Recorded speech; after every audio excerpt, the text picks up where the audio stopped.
Looking to update the front yard of your home? Check out Carson's stunning makeover. Now this is modern curb appeal. Can you imagine coming home at the end of the day and this was your front yard? Really, this is the way it's supposed to be instead of the way it used to be. Now there are some things I want to show you that we've done in this space. The first thing is we widened it out.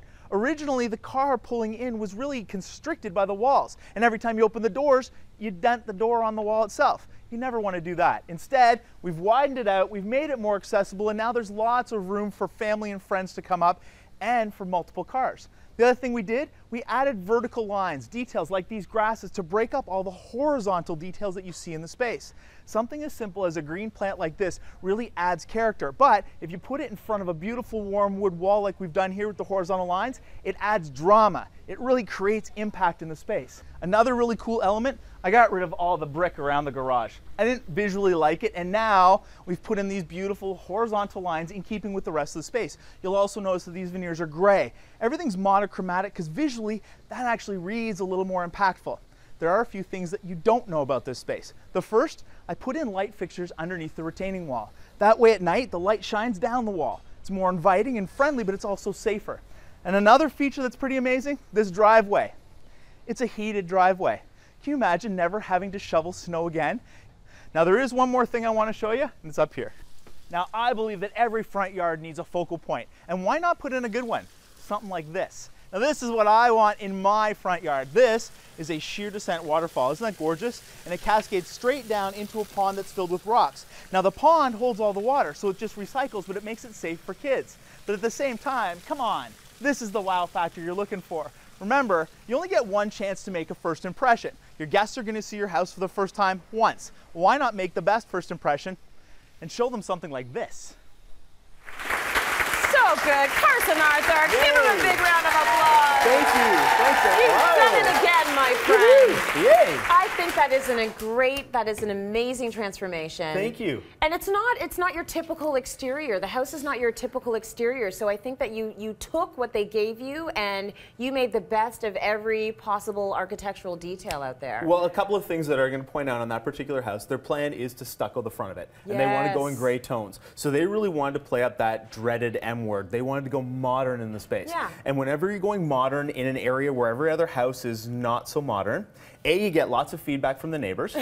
Not always good, yeah, all the time they're giving you feedback. But you also still want a space that's warm. Yeah. And there's some elements that you really need to make sure you incorporate into the space, otherwise it's going to look very sterile. Now when we're talking about gray stones, and I love gray stone, I love using gray stone, I always encourage people, stick with one stone provider. Even though you think, oh, all the grays are the same, what happens is over time they may fade differently. So you want to keep them consistent. In this case, we went with Rhinox because they did the front wall, they did the walkway, they did the driveway, everything was consistent. Yeah. All the grays are the same dye pigment. The other thing we did was we brought in warm tones with the wood.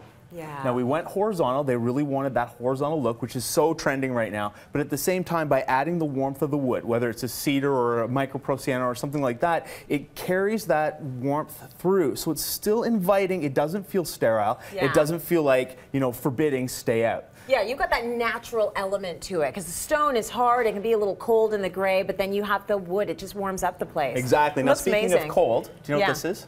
Is that the water feature? This is for beer taps for the front yard. Hottest trend right now in Canada, let me tell you. Heated driveways are huge. Oh, that's for the driveway. So many people ask me about heated driveways, putting in heated driveways, because of the winter we had last year. Nobody wants to shovel again. I don't even want to talk about it. No, and more and more businesses are putting are putting them in too for safety, because the driveways or the walkways are heated, so there's no slip and fall. That's right. What this basically is this is the manifold. This is what moves the hot water through your driveway. So the hot water will come in one side. It connects to tubes like this that go throughout your driveway. Yeah. It returns the water back in through here, back to its own hot water heater. Okay. Now, I'm going to be very clear. These are not inexpensive systems. I was going to ask you that next. Oh yeah. We spent a lot of money on this front yard.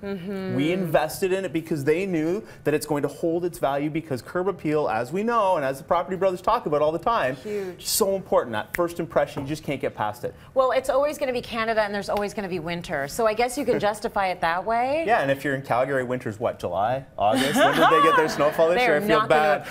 No, I'm going to get emails after that. Him. But the truth is, anything that you can invest in your home that makes your life better, but at the same time is going to hold its value going forward, it's a win-win. Now, are you spending money on the installation of this? Are you spending more money on your water costs? What is it that makes this so pricey? Or is it all the whole of the above. thing? The installation, the water, the electrical, because you're heating the water that's going through your driveway. I mean, it is an expensive purchase, but it's one of those ones that, wow, how nice is it to come home after a huge snowstorm? You don't have to do a thing. And you can really show off. Take off your shoes and socks and walk barefoot into your house. Yeah. Watch the feet off on the water fountain. I do this every day. Exactly. Property Brothers, come on in here for a second. I'm wondering, have you used this sort of thing with any of your clients? There's a whole variety of products, from electrical, basically almost like a mat that you put under outside sidewalks, everything like that. But this system is built in, of course, underground. The thing is, it's not like inside where you really want to heat it up and keep it toasty warm. All you need is to keep it just above freezing level, and that prevents the snow from accumulating. So stuff like this, like you said, you want to make sure you're in the right neighborhood with it and that buyers are going to pay for it, because sometimes the expensive features are the ones that, it'll help the house sell faster, but you got to make sure you recoup your money back. In these cold climates across Canada, I think this is definitely a huge value add. And all the freshening up that you did to the front escape of the home, it's the kind of modern that's great. It's fresh, it's not sterile. Yeah, absolutely. It's a great job, Carson.